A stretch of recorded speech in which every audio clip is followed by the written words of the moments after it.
Sponsored by Taylor Freelance, Rainier Ballistics, Hodgson Powders, and JPL Precision. Hey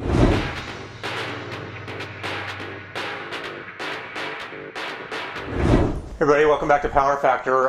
Today, John and I are going to talk about two offerings from Beretta. I would say the low end and the high end, so to speak, in terms of the autoloader shotguns for those of you. And in fact, we've received a few comments from people about what would you recommend as a autoloader shotgun for beginning or whatever, just in terms of sporting clays or skeet or whatever.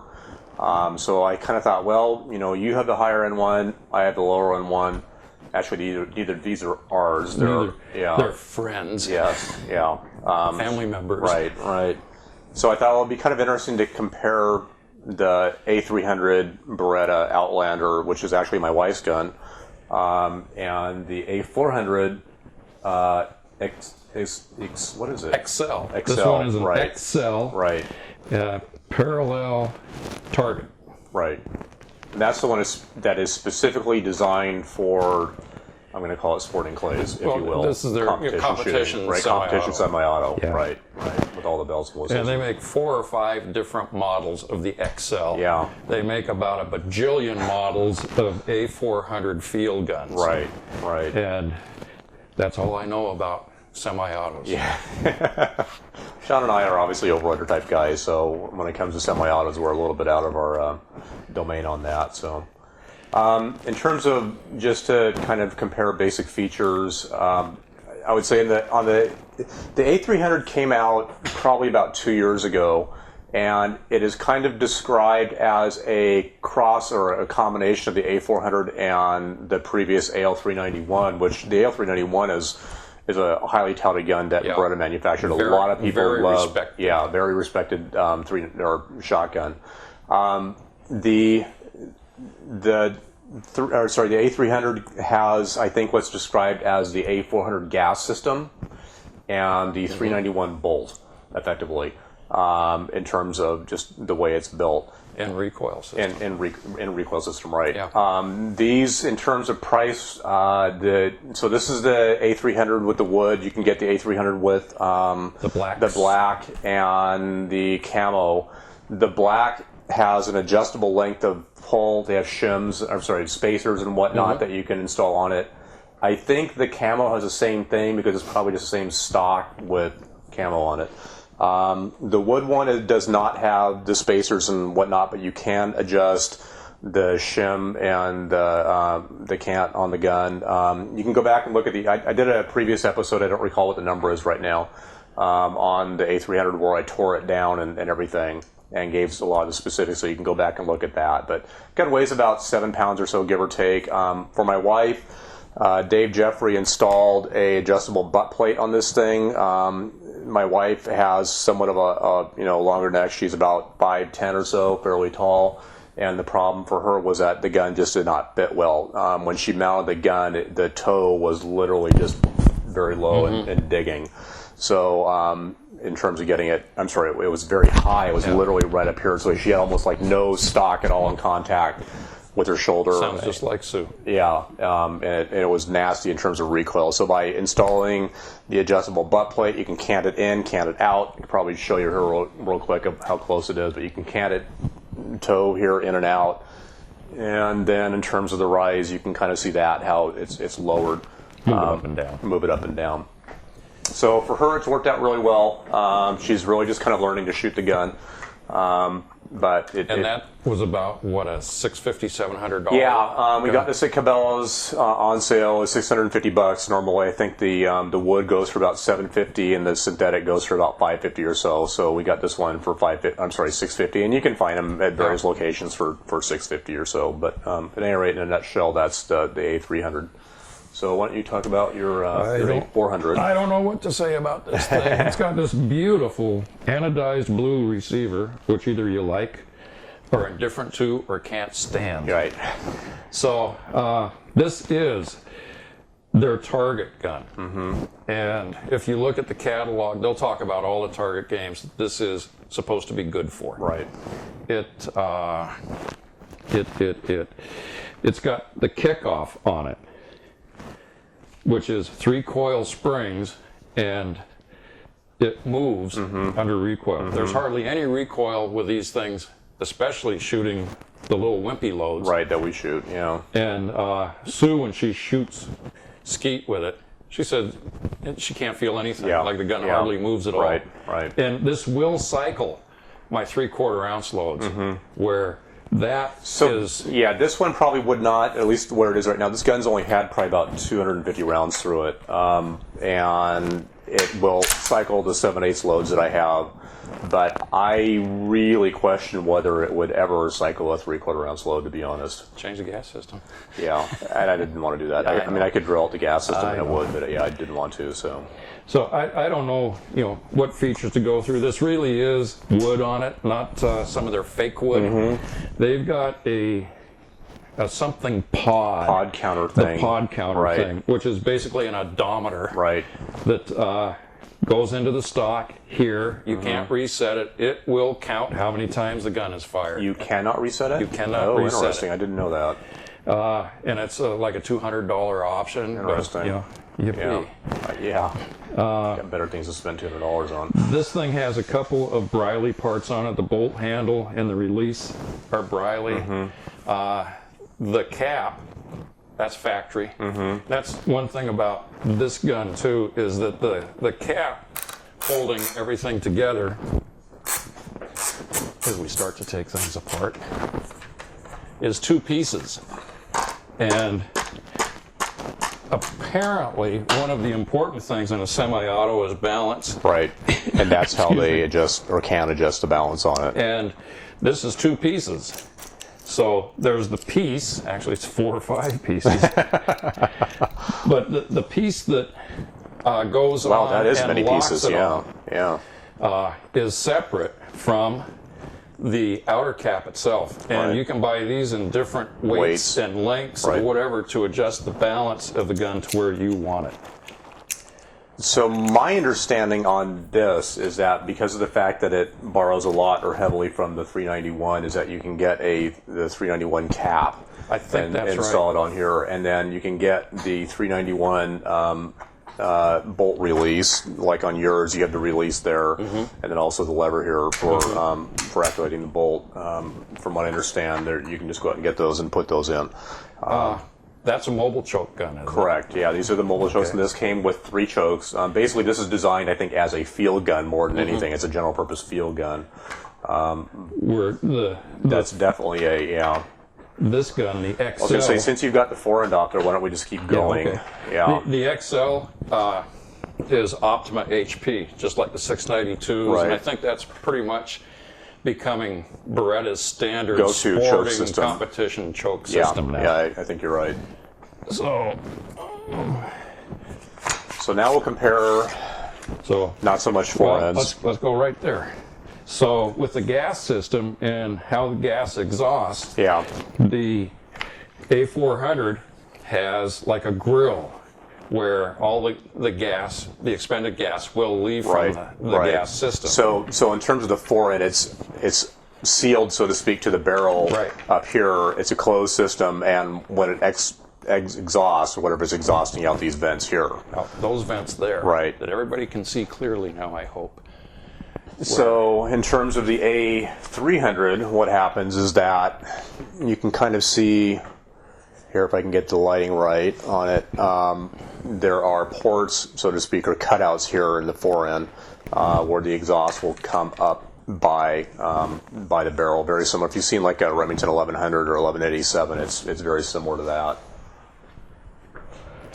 So you want to go gas system? I was going to think to go gas system now or operating. Well, we got to get the barrels off to get down to the operating, so we might as well go take the barrels off. Gas system next. And we were noticing earlier that, gee, they look real similar. It's extremely similar in terms of the gas system. They both have the spring system here. They have and the piston. Which that piston is shaped just a little bit differently than this, but basically it's the same system. It looks identical. And now if you look down inside the cylinder, inside of the cylinder, I think looks pretty much the same. What yours looks like. Yep, it does. So inside the cylinder, Looks the same. In terms of cleaning, it's pretty easy. The only place where I get any fouling that's really kind of a pain to remove is up here, obviously inside the piston. Where the ports are. Yeah, exactly, where the ports are. And being that I'm somewhat anal about cleaning and whatnot, I basically let that soak and overnight, maybe with some solvent, and then I go and take Scotch-Brite and I'll clean it out and make sure it's clean. So Probably don't need to go to that extent. Looking at things, I'm noticing things that the barrel extension, the barrel is all one piece on that, or appears to be. And yours does not. This is two pieces. Right, I see with that the barrel now. extension, and then the barrel, and this has a rib on it, a stepped rib, and with a center bead. With a mid bead, Yeah. right. So just little differences. Yeah. And this has the ejector back here, Right. and So I'm yours not is probably sure. gotta be Mine the must be inside receiver. the receiver Yeah. because it is not So here. Yeah. just changes this little piece right here. Right by my thumb in the dark. Anyway, that's what kicks the empty out. Right. Okay. So what else? Well, maybe we should go to basically the guts. Oh yeah.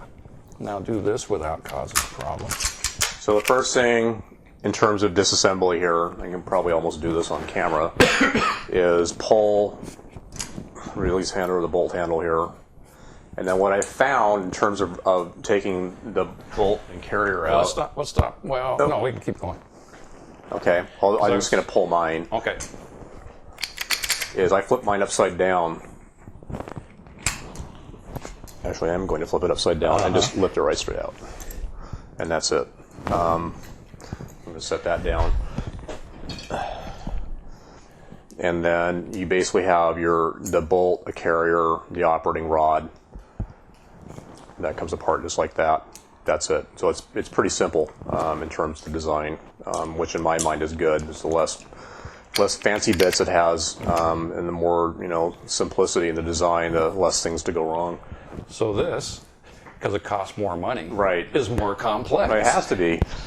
So rather than the real simple bolt assembly that the A300 has, this has a rotating bolt in it. And a bolt carrier. It's a lot like an AR the way it's put together. So you have to depress the face of the bolt back and pull the bolt handle out,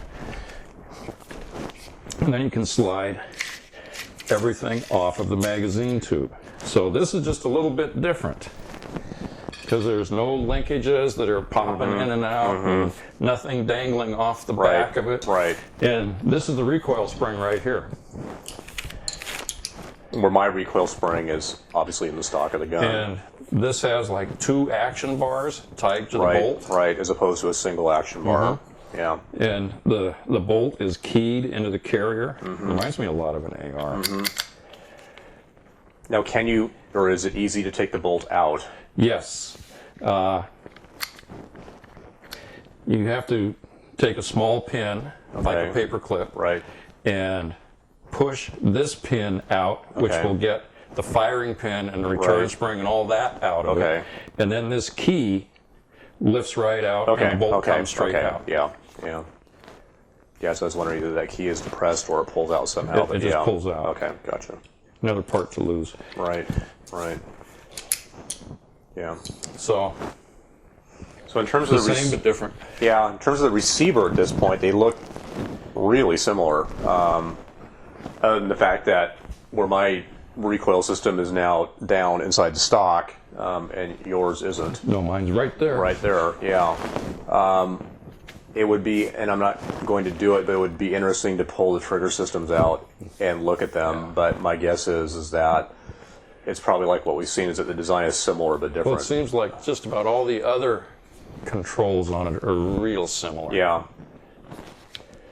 it does. And the other thing that I've seen is that the safety is reversible. I know on the A300, and it's also reversible on the A400. I've seen instructions on how to do it. You go in there basically with an Allen wrench, take it out, turn around, and go the other way.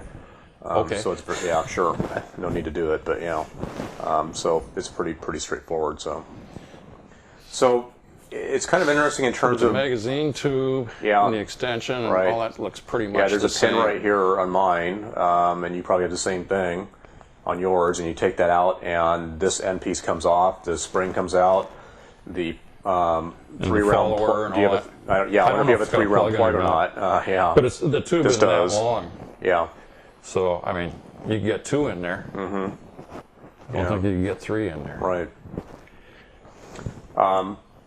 So yeah, it's very similar from that standpoint. And it is a 3-inch gun too. And so is this. Yeah. I know so it's definitely not. Right. You're not going to get a lot of it. Yeah. It's interesting in terms of, like, at least on Shotgun World, people have asked, or at least commented about, and I'm going to talk about the A300 here for a minute. It's like, I mean, they really like the A300 in terms of the amount that you get in terms of value for what you're paying. Mm-hmm. It seems to be, I'm going to say, a bit of a sleeper gun where a lot of people just kind of dismiss it as being, well, that's just, their bottom end gun, and that just can't possibly work, or be, work for what they want to do, or it's not going to have in terms of longevity, or it's going to wear out, or whatever. Berettas don't wear out. They don't.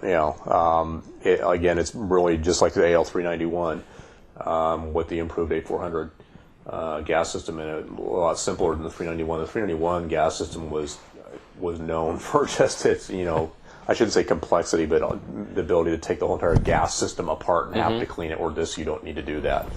You pull that piston out, you clean it. That's it. You clean the cylinder no out. rubber O-rings. Exactly. None of that junk. Nothing's going to wear in there. And in fact, that piston's got a scrubber, which is designed as it works to break up to break stuff up. So exactly.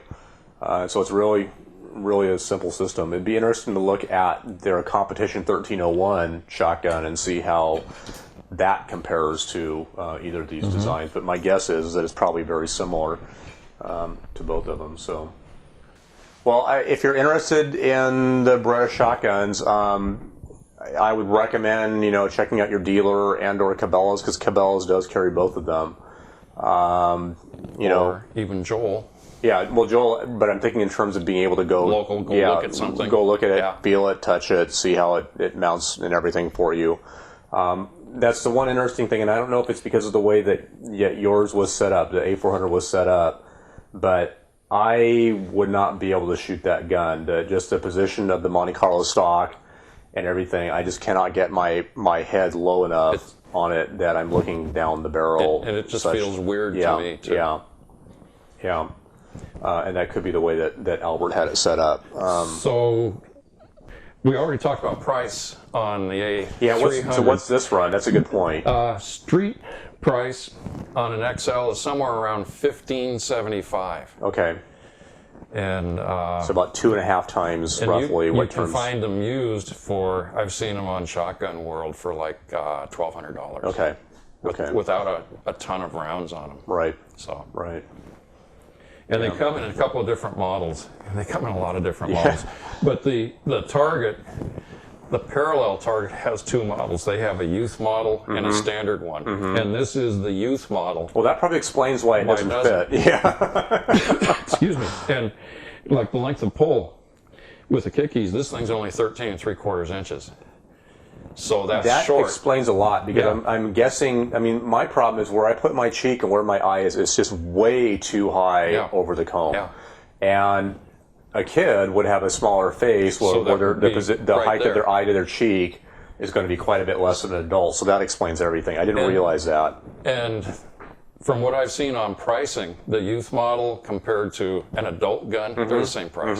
Right. So get which one works for you. The other nice thing is that you could probably, buy the youth and then change the stock later, I would presume. But I don't know what those are pretty spendy. Yeah, I bet they probably are. I want to say $300, $400. Yeah. But from the standpoint, $1,500 gun. Yeah, from the standpoint that you go out and you buy the gun for a youth, and as they can grow into it, and you can change the stock of the gun easily. And that includes their kickoff system. Right. So which has got to be a couple hundred. Yeah, exactly. To it too. Right. Yeah. So I recommend going out and checking out both. If you get a chance, somebody who owns them, go shoot both. My guess is they'll probably feel very similar in terms of recoil and everything. it's, John and I are both Beretta fans. We mentioned that before in the past. Yeah. But I would definitely, I have not had any problems with the A300, even though there's not a whole lot of rounds on it. But even on the forums, it gets pretty high reviews. In fact, is it Seamus? I can't remember the guy's name. On Shotgun World, it was a huge, was a big fan of the AL391, and when he came out and saw he's written a whole bunch about them. And in fact, he's got a whole entire book on them on the 391. Yep. And he believes the A300 is probably one of the best values out there right now in terms of guns. So I was really surprised at his positive comments about it. I was not expecting that, considering how much he likes the 391. So there we go. Anyway. Okay. So as usual, if you have any questions for us, you can get a hold of us via email at powerfactorshow@gmail.com. Facebook is facebook.com/powerfactorshow, and the usual powerfactorshow.com is the website. So there's a lot of power factor. Yeah, there is. Yeah. And hopefully, this spring or whenever, we'll do our shotgun challenge here with the rest of the crew. That'll be good. Yeah, and see how that goes. So anyway, okay, we'll see you next time. Thanks.